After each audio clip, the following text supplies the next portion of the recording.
Do you think there's been a steady sort of rise of this sort of behaviour, or the behaviour of this scale, is it still quite isolated?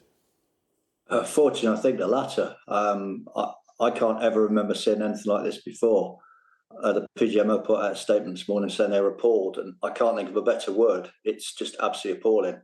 I can't imagine, when I refereed at that level, ever coming back through an airport, and I would just be horrified if something like that happened. And I feel so much for Anthony and his family. He's had such a brilliant season.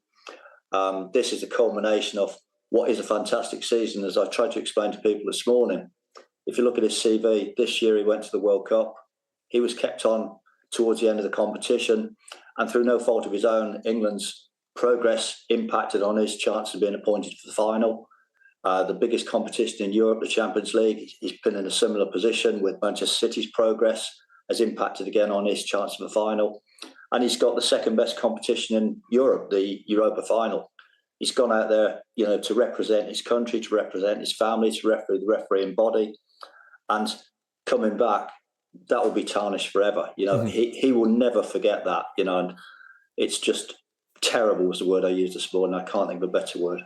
Well, and obviously the sort of physical abuse here and being swarmed and surrounded with family members is obviously the biggest thing you're referring to. Is that totally the responsibility of those fans that are doing that, or can it be linked to the very clear ongoing protests that the referee faced from the manager, Jose Mourinho, of those fans, that perhaps they look up to him? Or is it unfair on Mourinho to try and draw that link? Well, I think it's difficult to speculate. What you've got to do, you've got to talk about things in isolation.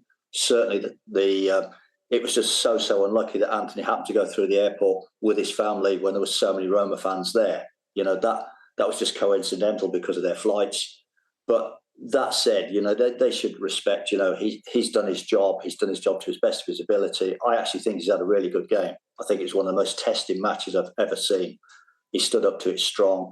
He had numerous challenges throughout the whole match. And bearing in mind, not only was it a 2-hour match with penalties, there was 30 minutes added on as well.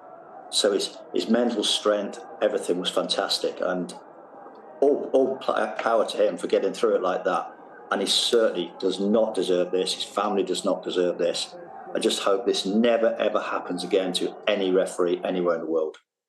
But just to my point about the Mourinho protests and criticism, we had an incident earlier in the season from Jurgen Klopp being overt in his criticism of a referee, which he's since apologised for.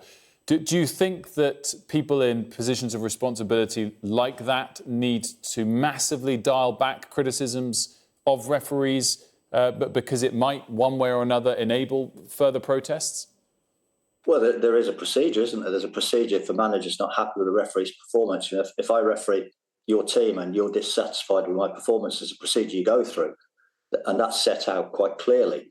There's an opportunity for a manager to go and see a referee 30 minutes after a game in the Premier League and speak to him about decisions. But it doesn't give you the opportunity to go and berate an official. It doesn't give you the opportunity to publicly slam him like we've seen. And that's when the authorities step in.